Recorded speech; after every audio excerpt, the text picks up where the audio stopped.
Okay, let's go.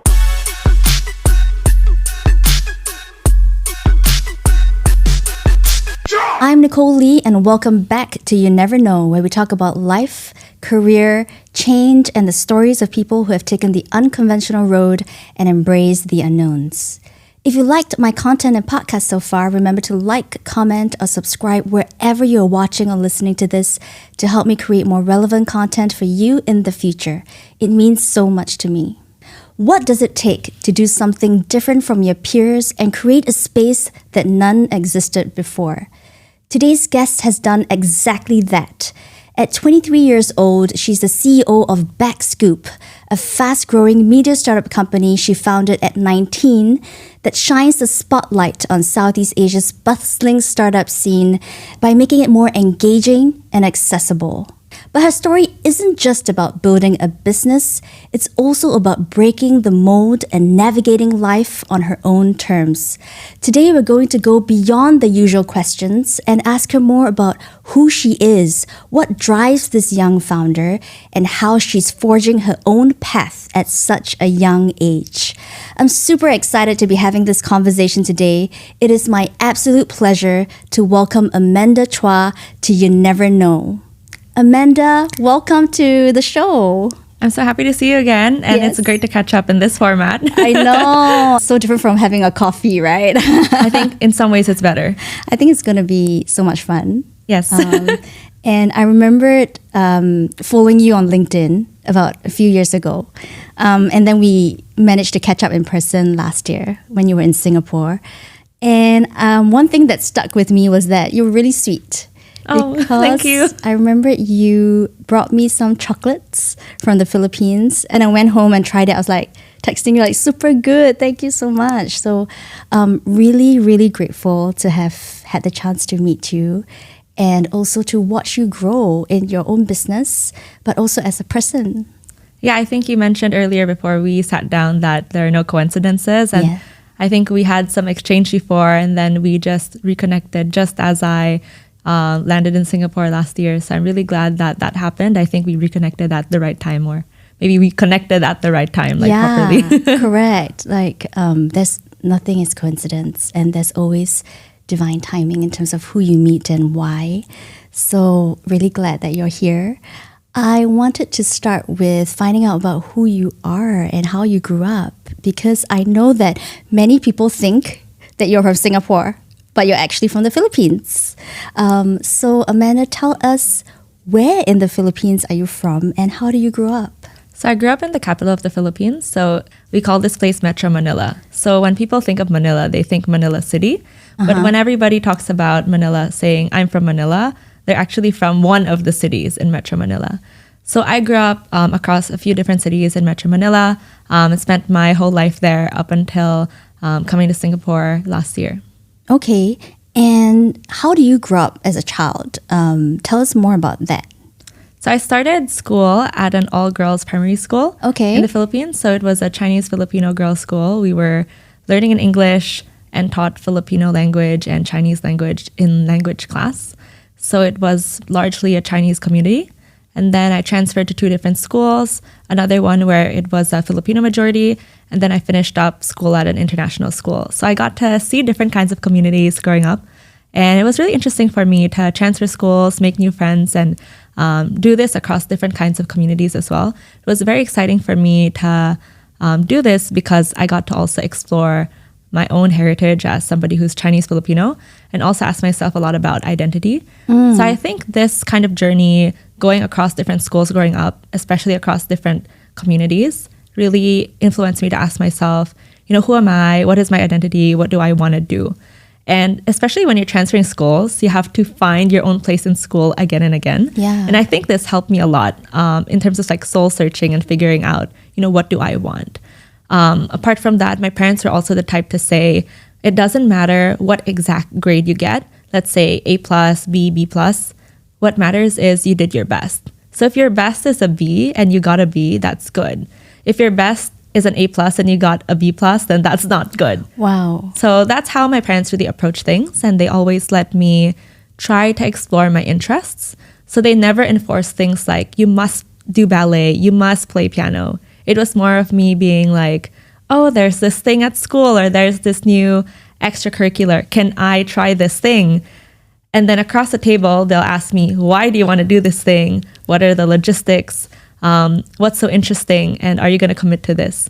So I'd practice a lot of that kind of like pitching to my parents and really having conviction in what I wanted to do growing up. Yeah. Because they had that culture of excellence and also had that openness for me to try new things as long as I could back myself up. That's a really supportive environment at home. And good job, mom and dad of Amanda, because I don't think that that many people grew up with such a supportive environment and an environment at home that encouraged you to speak up and try new things, which possibly led you to sort of take risks in your own life as well. But before we get there, you know, the questions that you asked yourself when you were in school, these are questions that not many people ask themselves at such a young age, right? I wonder why? What made you sort of do soul searching even when you were, I don't know, a young teenager? Do you know why? I think one of the things that like happened to me when I transferred to a new school, so I came from a Chinese Filipino girls' school. My middle school had a Filipino majority.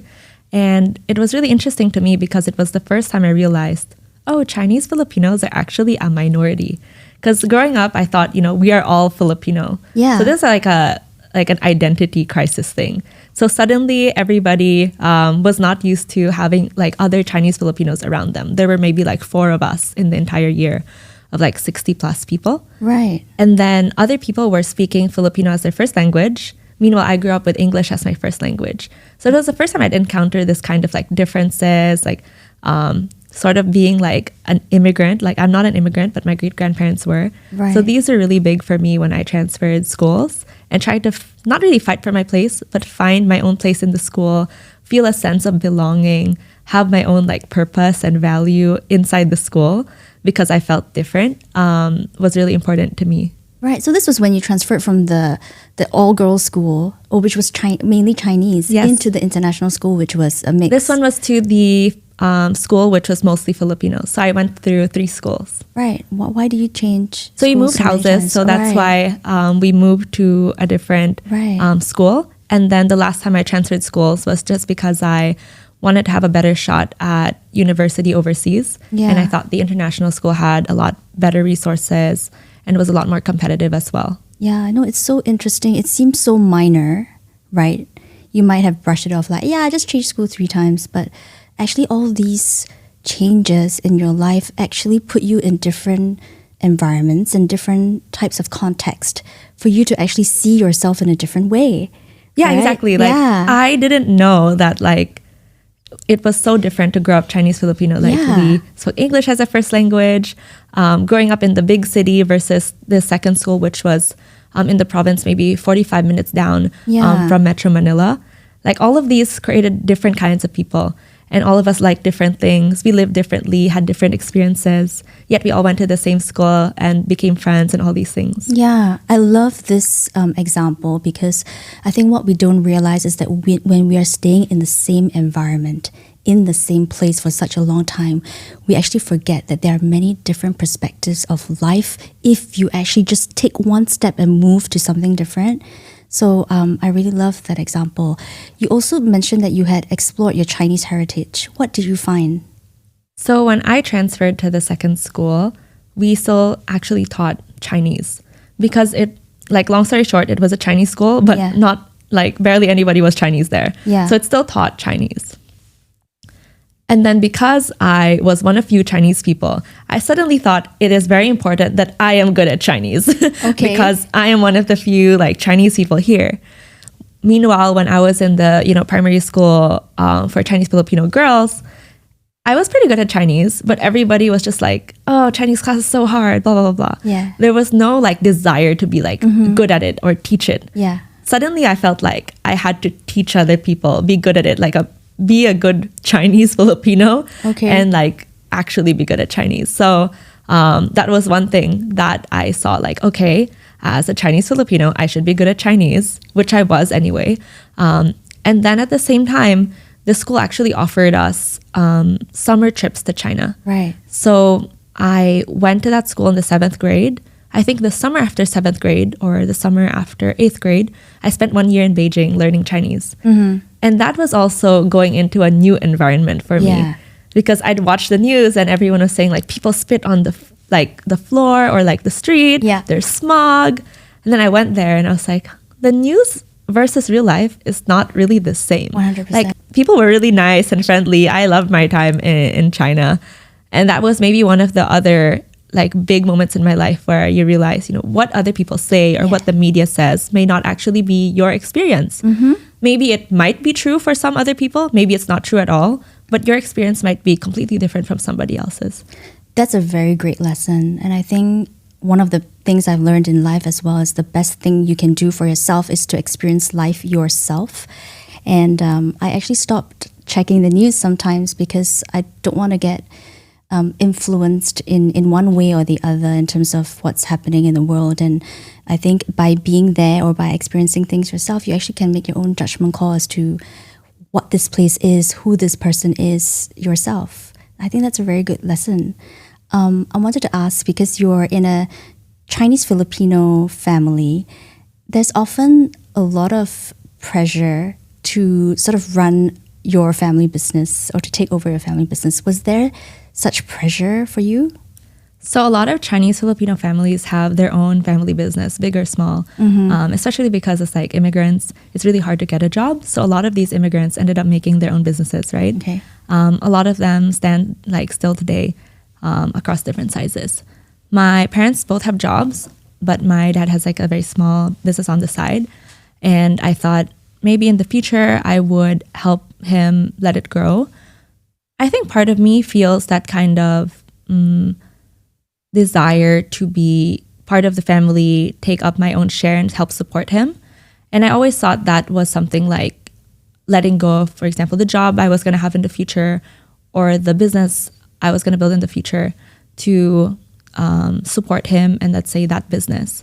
But as I grow older, I realize supporting your family business or supporting anybody doesn't have to be in the form of like, I have to let go of something to support you. Yeah. Now I realize you can actually support people in your own way within your own like boundaries. Yeah. So I've always grown up with the desire to make something of my own. And as I grow older and as I see like my family members start their own thing, have their own like family businesses, it doesn't mean I have to let go of what I have to support them, but I support them in like small ways now. So I guess the long story is, the short version of what I just said is I don't feel that pressure now, but when I was very young, like in middle school and high school, I thought that would be something I have to do. Right. Yeah, you've grown and you've learned to set your own boundaries and know yourself better. So I'm really curious, and you've probably been asked this question before. You're 19. What made you start Backscoop? So when I started Backscoop, I was 19, as you said, and I just finished up my first job. So I spent 1 year working at a startup during my gap year before university. Okay. And I just never ended up applying to university again. I was really planning to work at the same company for a second year, but I realized that the biggest lesson I learned from working at that company was that you should keep getting out of your comfort zone and taking on disproportionate risk. Because if you can take on that risk at this moment, it is the best thing that you can do. Because there are many points in your life where you can't take on big risks anymore. Yeah. And when I'm in a position where, I am 19 years old, my parents are giving me food and shelter, and it's COVID, so I can still maybe put off college for another year. This is the best time to take a disproportionate risk for hopefully a disproportionate reward. Yeah. And even if I failed, I think it would have been okay, because this is the only time I could have, tried to take that risk and see what happened. Meanwhile, maybe at other points in my life where I have a lot of bills to pay or a lot of people to support, maybe I can't do that. So why not do that when I do have that opportunity? No, 100%. And then you took that leap and look at how far you've come. But what gave you this idea in the first place? Working at the startup for a year was really, really crazy for me. Okay. It involved a lot of unlearning who I was, what life was supposed to be, and what like a career was supposed to be. Yeah. I grew up thinking that to be the best person I can be and to challenge myself at the highest level. That meant studying really hard, getting into a really good college, graduating like top of my class if I could, doing university overseas, and then working overseas.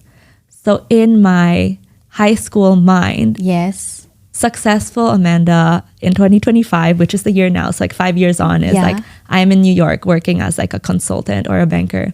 I have like photos with like the bull on Wall Street and all these things. That was your vision board. Yeah, that was like my vision board. I had visited the bull on Wall Street. I'd walk through like a lot of the like top universities. I looked at all the offices, and then I imagined what it would be like to like work there when I'd visited in New York. So my picture perfect dream was that. And I thought that was like challenging myself at the highest level because yes, there are lots of really great people in your top local universities. But in my mind, I was like, if I want to be with the top percent of like multiple people from around the world and really push my boundaries, that would be studying overseas, living overseas and challenging myself to be independent and be out of my comfort zone, then working overseas where there's a minimal support system. Like that was really what I wanted to do. That was your dream. Yeah. And I thought that was like I thought that was challenging myself at the highest level. So what changed? What changed was working at the startup, right? Because I realized there that there are like third doors in life. There are alternative paths, that whatever like path to success or vision for success you have, it doesn't have to be like a clear-cut journey. Yeah, I get it. Yeah. I get it. I was in the startup too, so I totally get that when you're in that kind of environment that it just wakes you up. And yours was accelerated, like moved forward, when you were like 18. Right? Yes. So what happened at the start that sort of woke you up and sort of made you think that there could be another way? Well, when I was there, they hired me when I had like zero skills. I had no salary. It was a job that basically let me learn for free, right? And then I thought, if this is the only company that wants to hire me, I'm going to give it my all. So every day in and day out, I like put in hours upon hours. I would finish work super late, do whatever they asked me to do, like admin work, send out emails. If they said, are you ready for a new project? I would lie and say yes, because like if I said no, then I lose my job, right? Yeah. But it was me constantly getting out of my comfort zone and pushing my boundaries, learning new skills, when I never believed that like I would actually get to do it. So when they told me, oh, Amanda, are you ready to do B2B sales and close 30 partners for us? I was like, yeah, sure. Yeah. What industry was the startup in? It was a coding bootcamp startup where... A coding bootcamp, okay. Yeah. So it was a coding bootcamp startup. Essentially, I had to do sales. It wasn't like with a dollar amount. Thankfully, it was no target. On easy mode. It was just convince the company to sign this. Okay. And we have to get 30 companies to sign this, and then we'll email them every month with potential hires. Okay. Thankfully, I didn't have to make them pay. That would have been immensely harder. Okay. But it was a good first step into like B2B sales. Okay. And even at that level, right, not even getting people to pay for something, I was like deathly scared to just like reach out to CEOs, COOs, VPs of engineering, whatever. But the funny thing is, whenever they'd give me a new challenge, I would be able to do it. And sometimes I'd do it like above the target. Yeah. And that gave me more and more belief in myself. Yeah. And over time, I realized, wow, like I would have never believed I'd get to do this. I would have never thought that this was possible. Yes. And that's when I started seeing like there is like a third door. There is like another pathway to life. Okay. 1 year after I started working there, people started trying to poach me for their companies. Okay. And I was like, 1 year I was jobless and useless. Yeah. Now I have people trying to hire me. That's crazy. It was the first time I realized like now it might actually be viable to not go to university, because this is exactly the kind of job I want. This is exactly the industry I'm happy in. I thought that I would be happy as like a banker or consultant when I didn't even know what that kind of life was like. Yeah. Meanwhile, I was like living in the startup world, working in the startup world, and every day I was excited. This is the kind of work I like to do. And maybe because like I would have never known what life in corporate would have been like, maybe this is actually what's fitting for me. Yeah, you're absolutely right. It's a very big lesson for so many young people out there, because we have this idea of what you need to be in society, the job you need to have. But actually, just by taking one step, taking a gap year and going to do, a role that you never thought you would do, B2B sales in a startup, actually led you to sort of open your eyes to possibilities, right? Yeah. And I think the important lesson for me here was there are lots of things in life that you think you want or you think you need or you think are really cool, but it's just an idea. You've never had like the lived experience. You'll never know how you'll feel when you get there. Yes. And you'll never even know if it's a fit for you unless you try it. Yes. And sometimes you cross out ideas and plans that might have actually been a better fit for you. 100%. Even at this age, people can self-sabotage the windows of opportunities that are actually available to them by just believing that it's not for them. Right? So I think it's something that we can all learn in terms of being open to trying new things. And yes, there are risks, to taking these chances, but that's what life is about too. Yeah, and I think it's not about like being reckless, right? Yeah. It's just about when somebody tells you something or when you have a new opportunity in front of you, you don't mentally write it off immediately. Yes. Instead of saying like, I should not, I think what you can also ask yourself is like, why shouldn't I? Then you start to see like a lot more opportunities. I think in the last 5 years since I graduated high school and started working, I started to believe that there are more and more opportunities in life. Like every decision is just another path that leads you to infinite opportunities. Absolutely. Over and over and over again. Yeah. Instead of saying no, say why not. Yeah. And I realized that like over time, I've been happier because this whole process of like building my own startup, building my own path has been so different from everyone else's lives that instead of it leading me to less opportunities, I think it's led me to more. So I have a question. I'm sure you've received a lot of compliments, saying like, hey, Amanda, you're so young and you're so successful already, in your business. Did you always feel like being young was an advantage for you? No, I thought it was like the biggest disadvantage ever to have because I thought like, number one, like I have no skills. I have to build a lot of skills that I don't have because other people have like years of work experience. Yeah. Another thing that working for several years gives you and just existing in the world longer is that you have more connections, industry friends. Right. You have more people who can teach you, connect you to opportunities. And just other people that can feel like your support system. Yeah. I would go to networking events at like 19, 20, whenever COVID let up. Yeah. And then I would walk in and then I'd see other people like hugging each other saying, it's been so long since I last saw you. I get it. And then I'd be like, wow, I don't know anybody here. And it seems like everyone else is already friends. I get it. I sometimes feel that way too. I get it. Sometimes you do feel like you wished you had more years of experience so that you could fit in. So when did you start feeling like being young was an advantage? I think I saw the shift when I started seeing being young as an advantage instead of a disadvantage, just forcing myself to see the positive because I'd progressively become more of a positive person.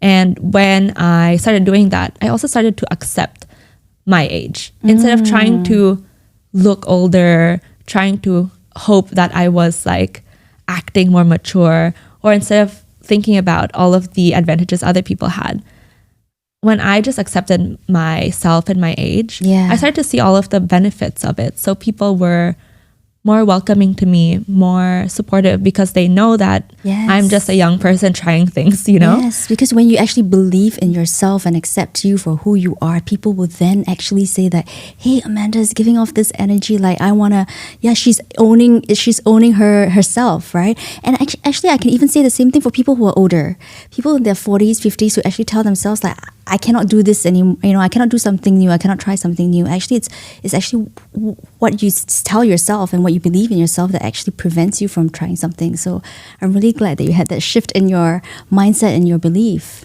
Yeah, so I realized that maybe my biggest challenge over the past 5 years was not like anything about the external. The biggest challenge is really internal. Yeah. Like how I viewed myself, how I viewed my age, how I viewed my own journey. And when I started to see everything in a much more positive light, especially being somebody young, I think, which was my biggest gripe, everything just got smoother, like less stress, more happiness, more productive meetings, more productive, positive conversations.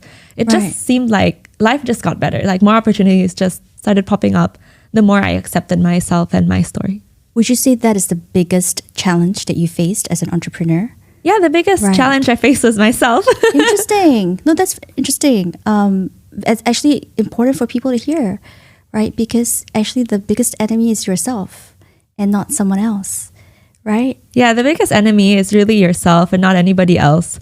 Because at the end of the day, you can always find more people. If you're telling yourself that like, oh, people are not supportive or people are not nice or there are not enough partners, there are not enough clients. Yeah. There's so many people in this world. Like there are billions of people. 100%. But what I realized is that among all the billions of people on this planet, really the biggest enemy you have is yourself and the narrative you tell yourself. The way that you view your journey, your story, the way that you view your opportunities in life really determines your path. Yeah. Because you start to see things as opportunities or limitations. And at the same time, even if you're like battling yourself and stressing yourself out, it only wears you down. You're still wearing yourself down from thinking about all of these like negative things. Yeah, very, very big lesson, Amanda. Thank you for sharing that. I wanted to ask you, as part of your business, you actually meet with a lot of venture capitalists, startup founders.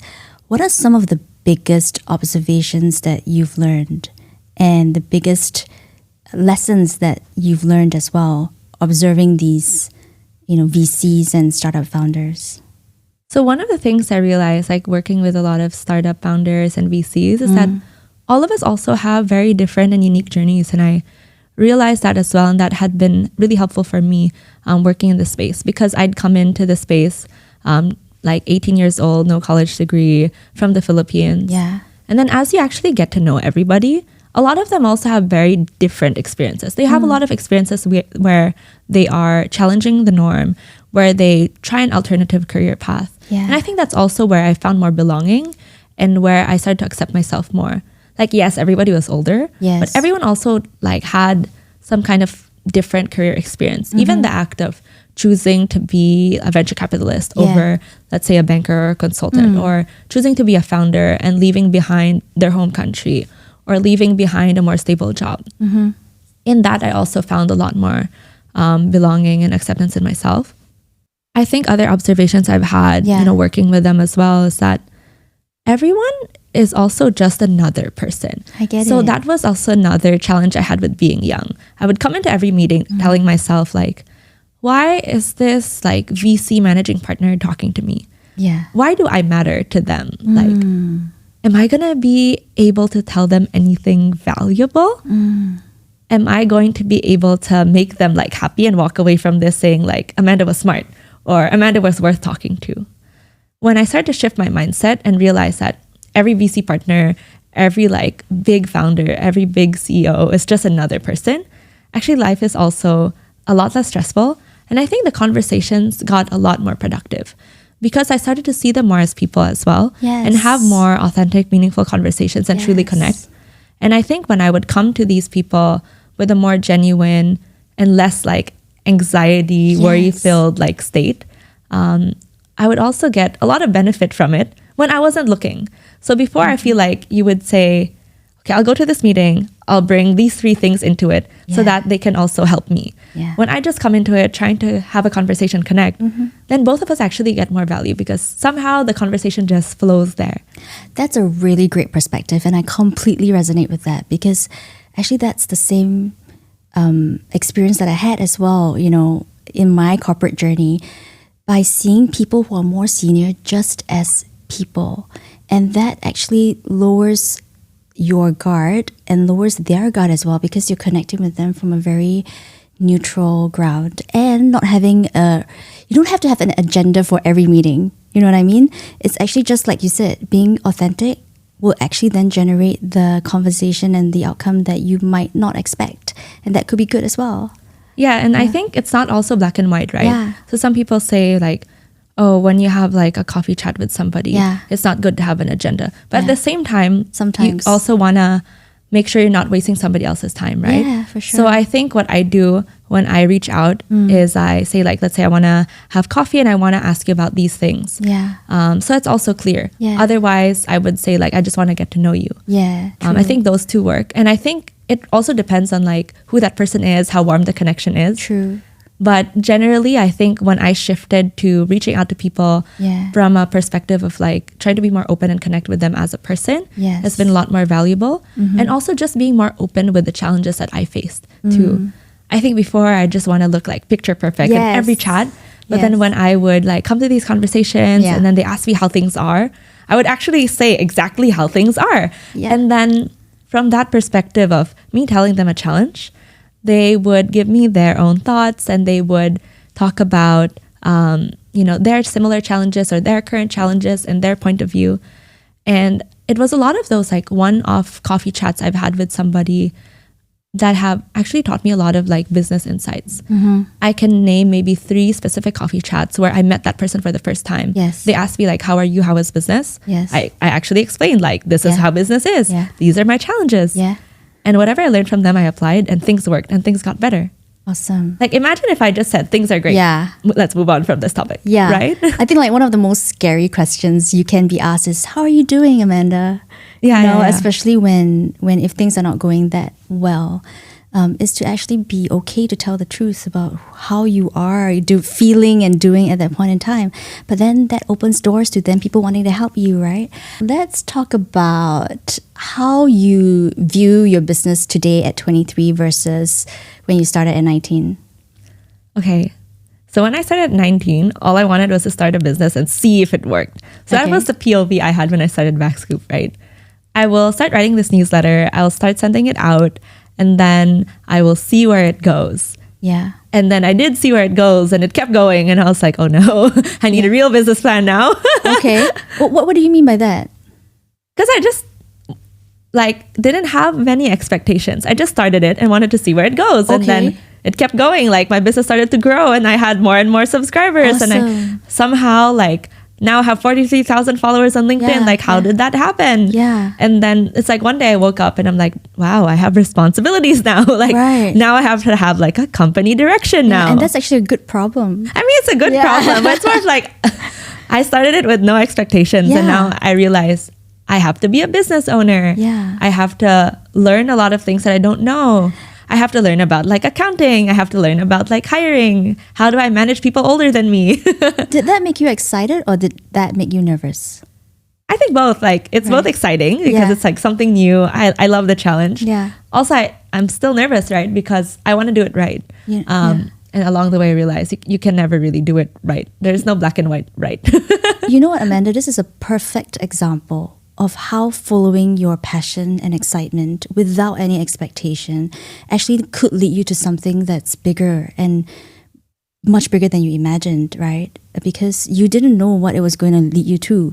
And with the success that was coming, it then made you realize that this was the path that you might be on that's right for you. You know what I mean? Yeah, that's exactly what happened to me. So when I started it, right, I didn't have any expectations, but I had like my own goals and guardrails, right? So I wanted to see if it worked and I definitely wanted to try my best. So the way I framed it was I quit my job and then I told my parents, hi, I'm quitting my job and I'm going to start my own thing. And obviously they were shocked and they're concerned and they only want the best for me. So they told me, why don't you go to college and do this new thing? And I said no, because doing 2 things that are very difficult at the same time means I'm going to be bad at 2 things. So I told them that I would quit my job, which I already had at that point, and then start this business. And I started it in July, launched it in August. And I told them that if by December, there's no promise in this business, there's no traction, nothing, I'll just go to university. So I had that kind of like goal or North Star early on. That helped me. Also, you gave yourself just 4 months. Yeah, I gave myself 4 months. I didn't have like a definition, like how many thousand subscribers. But it was an overall goal, which was this business has to show potential. By November 2021, which was just a few months after we launched, we had a few thousand subscribers and 1 angel investor. So then I could tell my parents like, okay, so this business is showing promise and I am going to have to keep going along. Yes. What would you say to someone who is just like you, maybe not at 19, but it could be someone in their 20s, 30s, who's thinking of starting their own business, what would you tell them? I think what I would tell anybody who is trying to start their own business, regardless of age, is ask yourself, what do you want to achieve and why are you doing this? I think that's the first thing. Yeah. I think what's really clear for me, I want to pursue this business idea and see if this problem is a real problem that needs to be solved. Right. And if it works, I'll continue on this path. Yeah. I want to do this because I think this problem is important and this excites me. And I think I am a good fit to start this kind of business. Okay. And apart from that, what is my measure of success early on that will keep me in check and motivate me for the first few months? Yeah. So I think those are important. You have to have like a clear why. Yeah. And you have to have a clear definition of like what success is like within a few months. So you need to have that kind of pressure early on to motivate you to like start that business and really push through in those really tough early days. Yeah. Maybe for other people, a very solid goal would work, like, I don't know, make $10,000. Right. For me, I didn't have that kind of goal, but it was still useful because it was high stakes. Right. So my stake was, if it doesn't show promise, I'm going to university. Right. And I have to tell my parents, you guys were right. Right. Yeah. So that kind of like high stakes thing early on was a really good motivator. Apart from that, I think another really useful thing is to have a different kind of mindset coming into starting a business. I think the necessary mindset might be different for different people, but the mindset that I wanted to have coming in was, I am going to see if this works, and I want to start this business because I think this problem is exciting. But even if I fail, it's okay because I would have learned something. Yeah, for sure. Right. What would you say are the biggest things that you've learned starting your own business and running it for the past 4 years? So one of the biggest things I realized when you're starting a business is that I think a lot of people start a business when they are doing like a side hustle or when they want to quit corporate, right? Yeah. I think you don't have to have a best path to like starting a business. Some people say start it as like a side hustle first and let it grow. Some people say you should just quit and then you start it so you have like really high stakes. Yeah. Everybody will have a different path to starting a business. So that's one thing I learned. Yeah. There's no like best path to start a business to see if it will be more successful. Agree. You just have to start and do it and figure it out. Agree. And the second is, I think when you're starting your own business, especially if you are like a solo founder like me, you are your own biggest challenge and you are also the biggest asset of the business, especially in the early days. The third biggest thing I learned starting and growing my own business is that you have to really know how to regulate yourself and understand yourself. So one of the things that is very clear for me is my emotional state. Yeah. If I am feeling bad, I actually try to manage it and fix it so I can get back to work. Yeah. I try not to avoid my emotions. Yes. I try to manage myself and how I feel so I can keep working and keep doing the right thing. Yes. So one of the things that I did to regulate myself and my emotions is actually to go off social media for a while. Yeah. Because I became very, very self-aware that when I was starting my own business and when I was working instead of going to university, I was refreshing Instagram all the time and seeing all my old classmates enjoying their lives in the US, enjoying their lives like studying in London, and really no hate on them. I was very, very happy for them. But it just made me feel more isolated. Yes. And on a really bad day at work or a really bad day building my business, seeing that would make me really sad and tell myself, I wish I was there. I wouldn't have had to do this. Even if I had fully accepted in my heart that this was a different path for me and I was going to continue on this path. Just because you choose a different path doesn't mean you won't feel sadness 100%. about other people who are doing like corporate jobs or doing like the normal thing.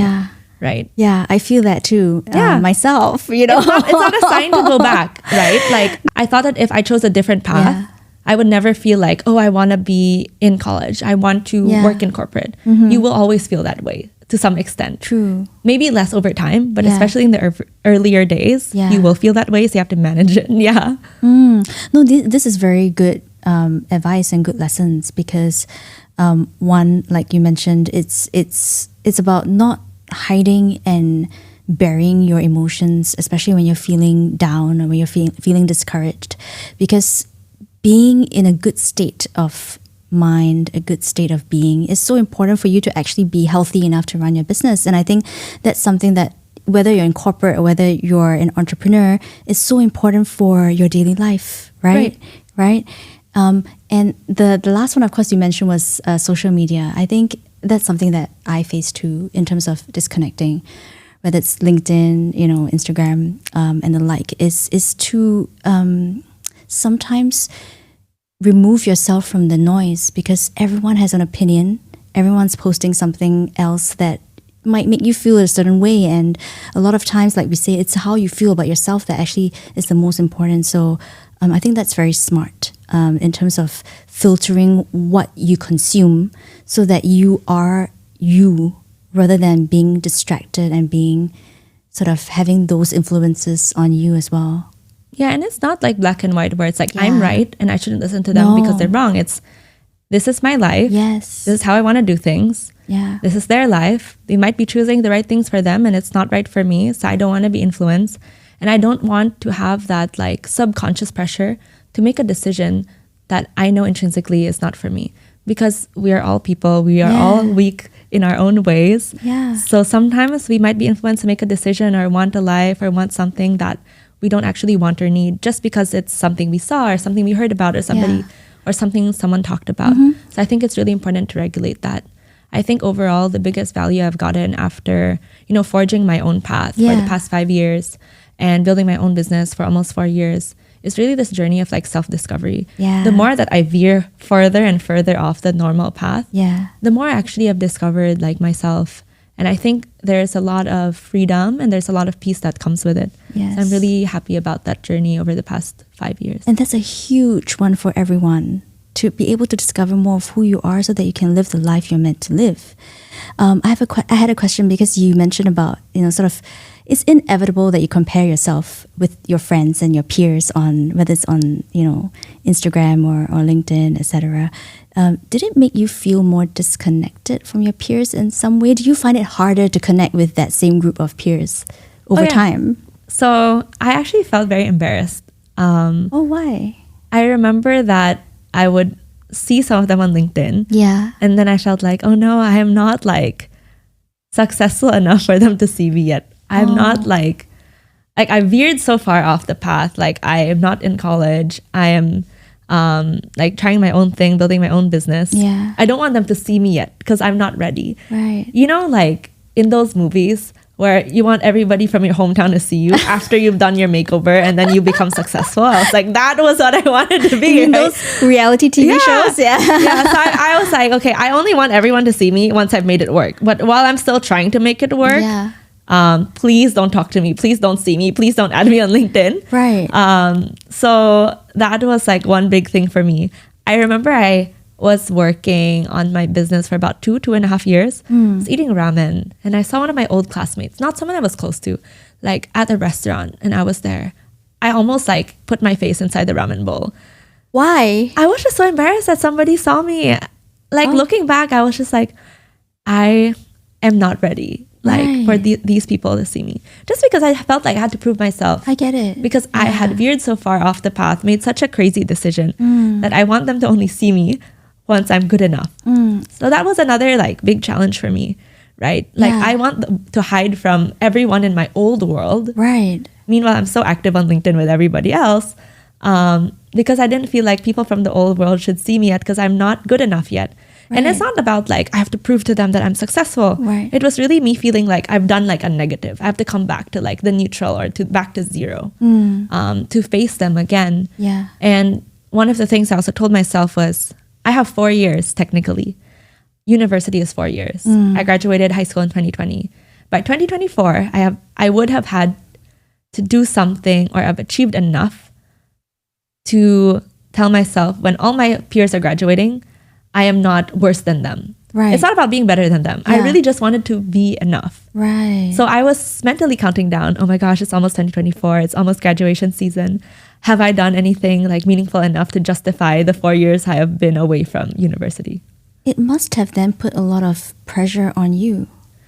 There's a lot of like mental pressure before in the back of my mind. Right. And then I remember like, it was just so crazy. That was also the same year, May, which was very close to graduation season, when I was on Forbes 30 Under 30 Asia. Yeah. So when I saw that, I was like, oh, external validation. I know that, like, I know now, and I know that when I got the Forbes 30 Under 30 thing, that, these lists and these awards don't mean you're successful.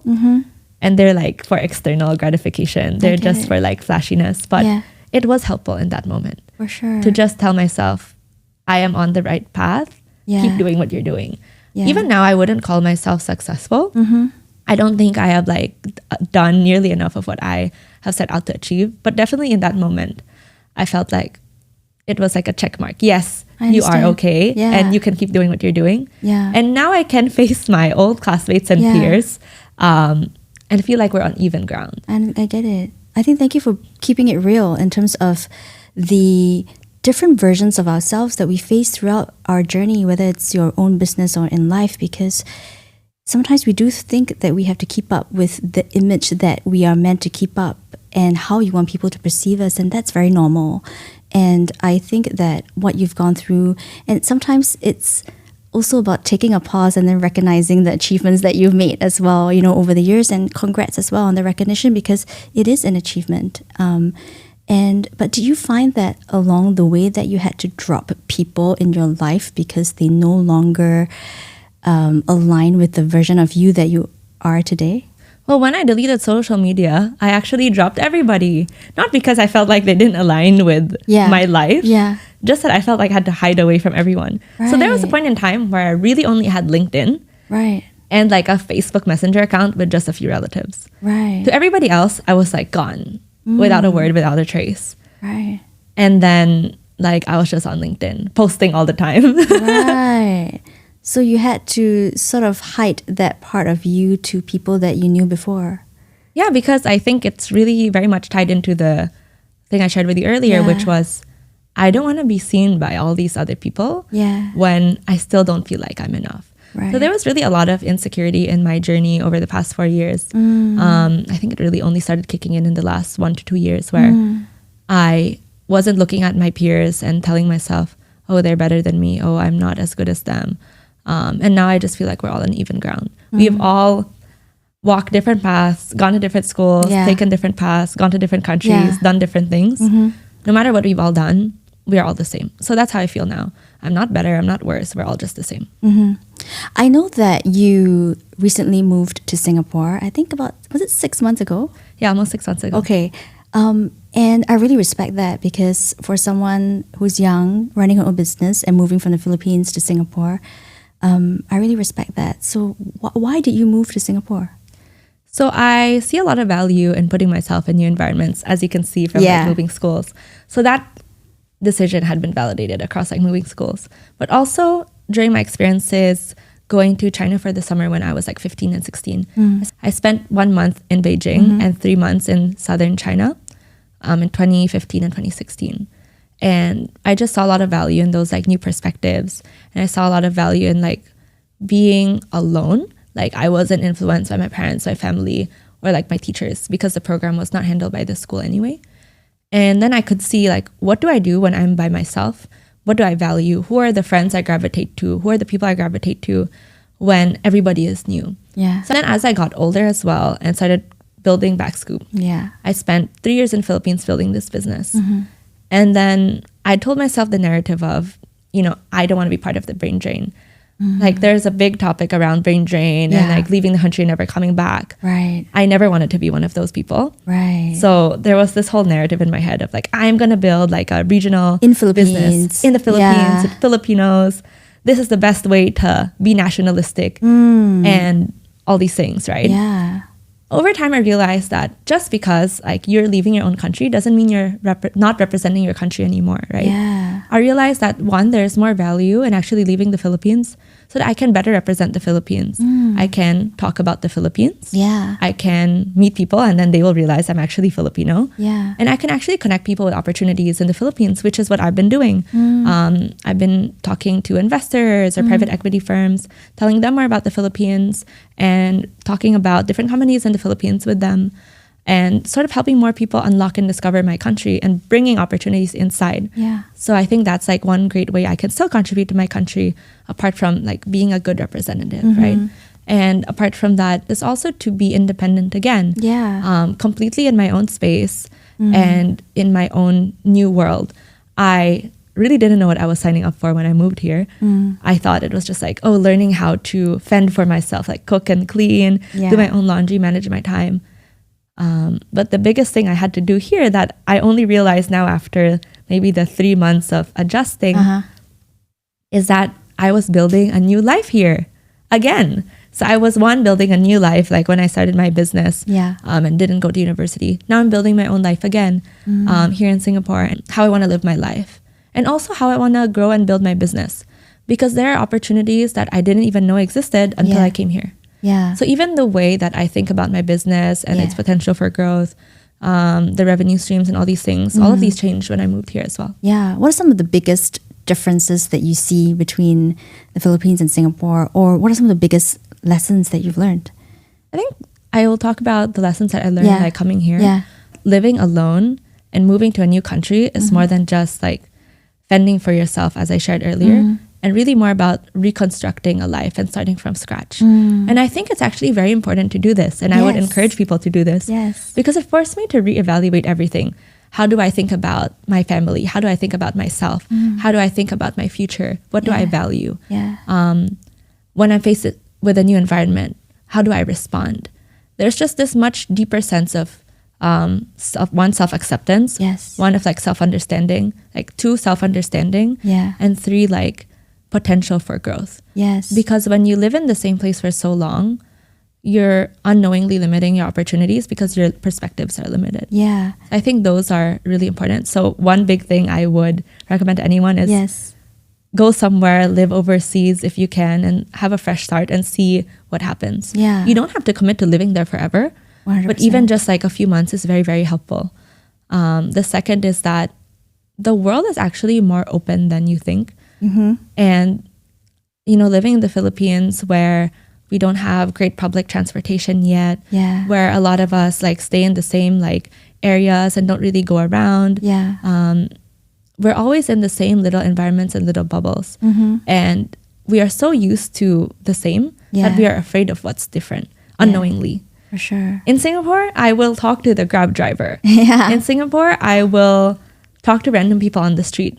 One, because Singapore is safe, and two, because I feel like you're on like tourist mode when you're like not in your own country. And suddenly things that are not okay in your country are okay in other countries. True. And such as? Like talking to strangers on the street. And you're also more open, for example, to trying new food. Things like that. There's just more openness when you leave your country and go to another country. It's super ironic because you should feel like safer and more open in your own country. But it's actually the opposite. I think because you're put in a different environment, you actually want to experiment and try different things. And then you tell yourself, yes, it's different. Yes, it's uncomfortable. But yes, I should still do it. Which you would never say in your own home country. And also maybe because you're alone. And therefore, yes, maybe you might actually feel the sort of freedom that maybe you didn't feel when you were back home, you know, with the people who are familiar around you. I think that's one thing. When you're not with people who know you, you suddenly have permission to do more things than you would usually do, and things that are out of the norm.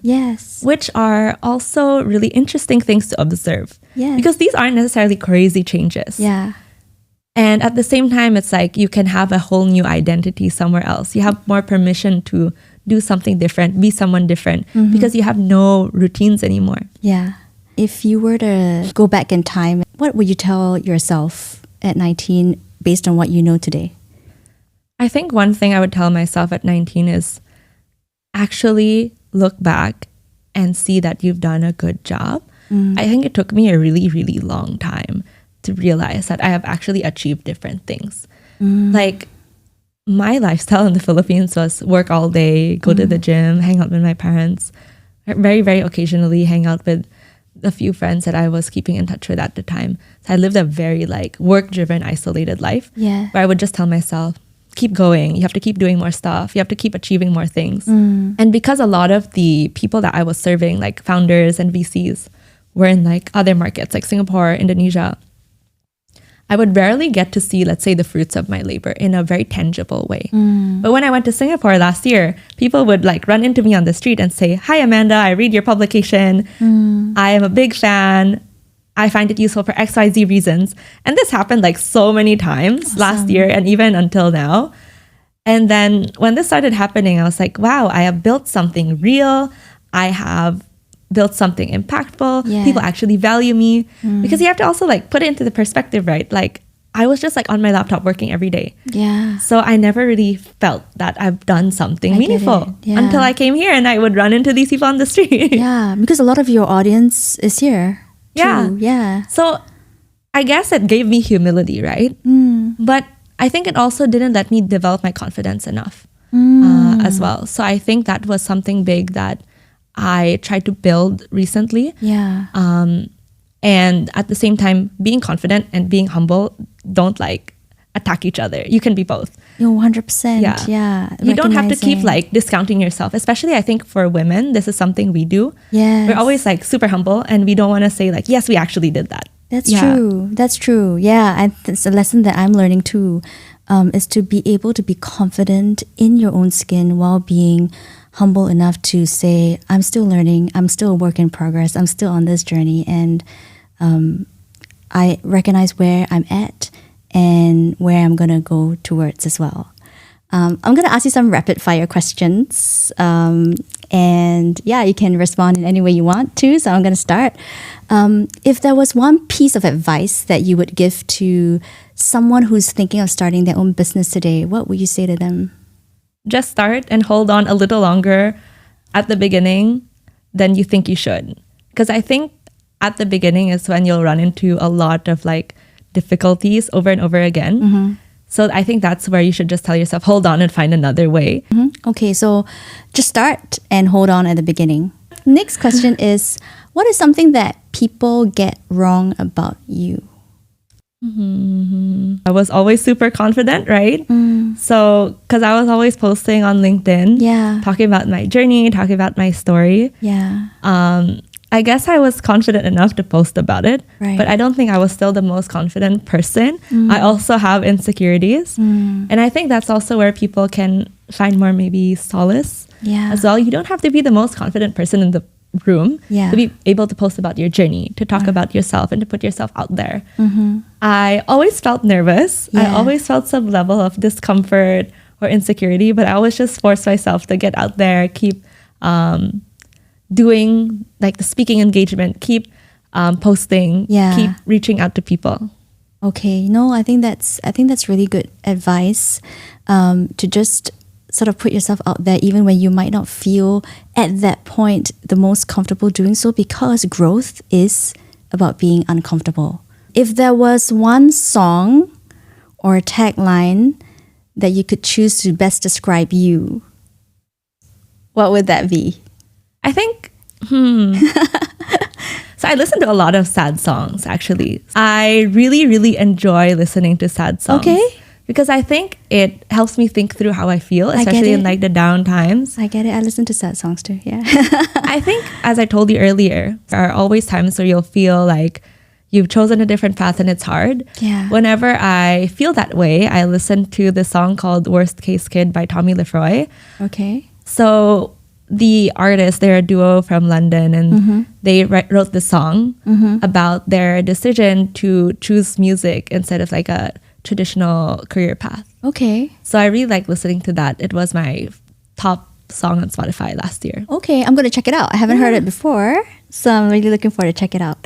Last question is, after a really long day at work in Singapore, what is your favorite go-to food? So I would say it depends on what is nearby, but I think I would choose between something like noodles, so like bak chor mee. I really like that. Or like sashimi. I really like sashimi. Or some kind of like indulgent soup. For people who don't know what bak chor mee is, it's actually a local Singapore dish. It's basically noodles. Minced pork noodles, with minced right? pork, sometimes with a bit of mushroom as well. Do you like it dry or with soup? I like it dry. I also forgot, I really like stingray. Stingray. Yes, so stingray and bak chor mee. With the sambal. Yes, of which course. is the spicy chili, with spicy chili. The spicy chili, yes. Yeah, no, sidetrack. We are both foodies, so Singapore is really great for food. So, bak chor mee, sambal stingray, sashimi, or some like really indulgent like meaty soup. Like there's this Filipino soup I really like called nilagang baboy na ribs, which means like pork ribs boiled, basically. And I really like that with like potato and like cabbage. It's a very clear soup that has just like the right balance of like meatiness and like vegetable clarity. Yeah. Yum. Yeah, I haven't tried that, so I'm going to try that with you next time. Yes, I hope there's some in Singapore. Yeah. Or else I'll have to cook it. Yeah, you cook it and then I'll come and try it. Thank you so much, Amanda. I think this was really, really cool and insightful about your journey as an entrepreneur, as a woman, and as someone growing up in life. Yeah, thank you for inviting me, Nicole. It's been so great. I think from the first time that we chatted in person, we always talk a lot about like finding yourself, personal growth, and like different career paths. So it's nice to catch up and also get to share this with like other people. Awesome. Thank you, Amanda. Thank you for having me.